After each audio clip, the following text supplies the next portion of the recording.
Hi மக்களே!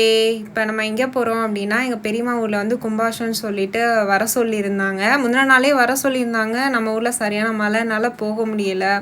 சரி okay அப்படின்னு சொல்லிட்டு காலையில் முடிஞ்ச அளவுக்கு சீக்கிரமாக கிளம்பி போகலான்னு பிளான் பண்ணியிருந்தோம். அப்புறம் போயிட்டு யாகசாலையை போய் பார்த்தோம்.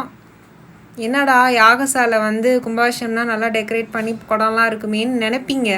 பட் நாங்கள் என்னமோ கும்பத்தில் தண்ணி ஊற்றினதுக்கப்புறம் தான் போனோம்.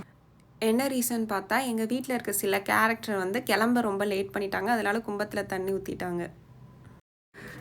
சரி கும்பாபிஷேகம் தான் பார்க்க முடியல. சரி அங்கே உள்ள குளத்துல போயிட்டு கொஞ்சம் ரிலாக்ஸ் பண்ணிவிட்டு கோவிலில் போயிட்டு சாமி கும்பிடலான்னு சொல்லிட்டு கொஞ்சம் கூட்டமாக இருந்துச்சு. கூட்டம் குறைஞ்சதுக்கப்புறம் உள்ளே போயிட்டு சாமி கும்பிட்டுட்டு வரையில் தான் பார்த்தா அந்த கலசத்தில் ஊற்றின தண்ணி வந்து கீழே வந்துருந்துச்சு.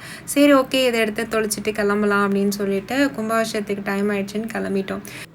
என்னடா இவ கும்பாபிஷேகம் முடிஞ்சிருச்சுன்னு சொன்னால் இப்போ கும்பாபிஷேகத்துக்கு கிளம்புறோம் டைம் ஆச்சுன்னு சொல்கிறான்னு பார்க்குறீங்களா?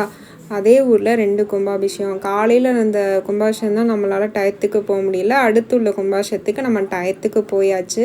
போய் பார்த்தா அப்போ தான் ஆரம்பிச்சிட்டு பூஜைலாம் பண்ணிகிட்டு இருந்தாங்க. சரி ஓகே நமக்கு எந்த ஆங்கிள்லேருந்து தான் நல்லா பார்த்தா தெரியும்னு சொல்லிட்டு தேடி போய் ஒரு நல்ல ஆங்கிளில் பார்த்து நின்றுட்டு இருந்தோம். கருட பகவானுக்காக வெயிட் பண்ணிகிட்டு இருந்தாங்க. நல்லா வெயிலாகவும் இருந்துச்சு. சரி அப்படின்னு சொல்லிட்டு எங்கேயாவது நல்லதாக இருக்குன்னு பார்த்தா அங்கே நல்ல ஒரு இலுப்பு மரம், நல்லா பெரிய இலுப்பு மரம் இருந்துச்சு. சரி அதில் போயிட்டு நிற்போம். கருட பகவான் வந்ததுக்கப்புறம் தானே தண்ணி ஊற்றுவாங்க. அதுக்கப்புறம் நம்ம கொஞ்சம் கிட்டத்தில் போய் பார்க்கலான்னு சொல்லிட்டு அந்த மரத்தடி நின்று அறிவுறுத்துகிறார்கள். சக்தி பீடங்களாக இன்றைக்கு இருக்கிறது. அந்த வகையில் நம்முடைய அம்பிகை காசியில அன்னபூரணியாக இருக்கிறாய். அந்த அன்னபூரணி என்கிற பெயரோடு இந்த வெற்றியூரிலும் அருள் பாலிக்கின்றாய். ஊரில் உள்ள பெயரே ஒரு மங்களமான பெயராக இங்கே அமைந்திருப்பது ஒரு பெரிய சிறப்பு. அந்த வகையில நம்முடைய பெருமக்கள் எல்லோரும் நம்முடைய பெருமக்களை கருட பகவான் வந்து வட்டம் எடுக்கிற காட்சியை தன்னுடைய கரங்களாலே காட்டிக் கொண்டிருக்கிற காட்சியை பார்க்கின்றோம். கருட பகவான் வந்து ஆசீர்வதிக்கிறார் என்றால் கருடபகன் வந்துட்டாங்க, அந்த சைடு வந்துட்டாங்க, இங்கே இருக்காங்க இருக்கான்னு எல்லாருமே கூட்டத்தில் அங்கே ஒரு டைரெக்ஷன் இங்கே ஒரு டைரெக்ஷன் காட்டிகிட்டு இருந்தாங்க. எங்கடா அப்படின்னு தேடிட்டு இருந்தோம். அப்புறம் ஃபைனலாக பார்த்துட்டோம். அது வீடியோவில் தெரியாது, பட்டு நாங்கள் பார்த்தோம்.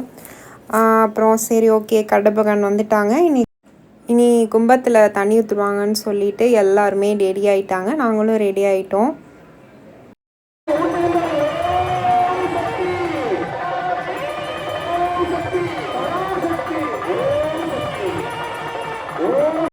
நல்லபடியாக கும்பாபிஷேகம் முடிஞ்சிச்சு. சரி இனி தீர்த்தம் தொளிப்பாங்க. இந்த கூட்டத்தில் எப்படி நம்ம போய் உள்ளே இது பண்ணுறதுன்னு சொல்லிட்டு பார்த்துட்ருக்கையிலே ஒரு நல்ல ஒரு ஐடியா பண்ணி நல்லா தீர்த்தம் தொளிச்சாங்க. நீ இதுக்கு முன்னாடி பார்த்துருக்கலாம், பட் நான் இப்போ தான் ஃபஸ்ட் டைம் பார்த்தேன். பட் நல்லா யூஸ்ஃபுல்லாக தான் இருந்துச்சு.